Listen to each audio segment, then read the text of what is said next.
Bonjour, venez soulever des colosses, pousser des pierres et tourner des tatamis dans Kumo.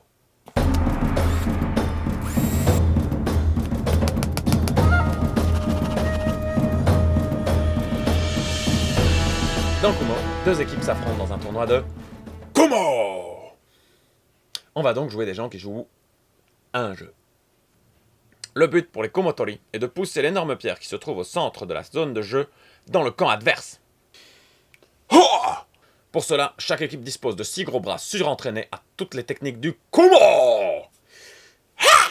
Mais attention, si un membre de votre équipe est sorti du terrain dans le camp adverse, alors il est prisonnier et votre adversaire aura une action supplémentaire. Mais combien on en a des actions? 5.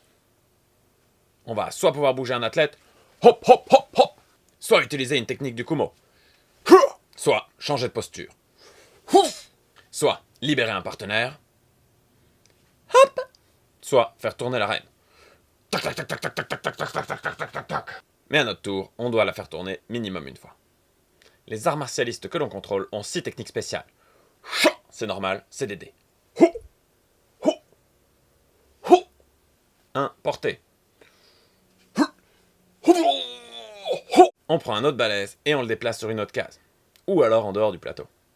Ou alors tirer. On attrape un autre gars et on le tire avec nous sur une case. Mais du coup on bouge aussi. Ou alors il y a sauter, qui nous permet de sauter au-dessus d'une ligne de n'importe quel nombre d'athlètes.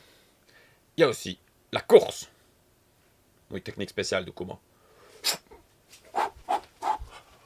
Ou on peut avancer de 2 cases. Bah ouais, 2 cases, c'est déjà courir. On peut aussi immobiliser. On met un costaud au-dessus d'un autre costaud. Du coup, le premier costaud, bah, il peut plus bouger. Et la dernière technique, le Kumo. On va pousser, tirer, en tout cas faire ce qu'on peut pour bouger la pierre d'équilibre et essayer de l'avancer vers l'extérieur du plateau. Mais attention, il faut être 2, parce que c'est lourd. Voilà, c'est tout pour les règles. Mais ça suffit largement à créer des réactions en chaîne et des combinaisons complètement absurdes. Par un subtil jeu de déplacement et de rotation, un Kumotori peut rapidement se retrouver sorti alors que vous pensiez qu'il était en sécurité. Et de la même manière, quand la pierre d'équilibre s'approche un peu du bord, à tout moment il peut se passer un truc et paf, vous avez perdu. La première partie est un peu perturbante, si on fait pas gaffe au premier tour on se fait emprisonner 3 bonhommes et là on est mal, mais on entreaperçoit immédiatement les vastes possibilités.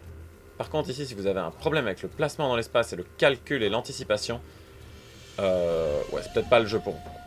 Bref, Kumo, c'est un jeu abstrait, mais avec un thème, un vrai thème. Vraiment pas dur d'imaginer ces brutasses dans leur lutte rituelle, hurlant à chaque attaque, jouant des biceps et de leur masse pour la victoire.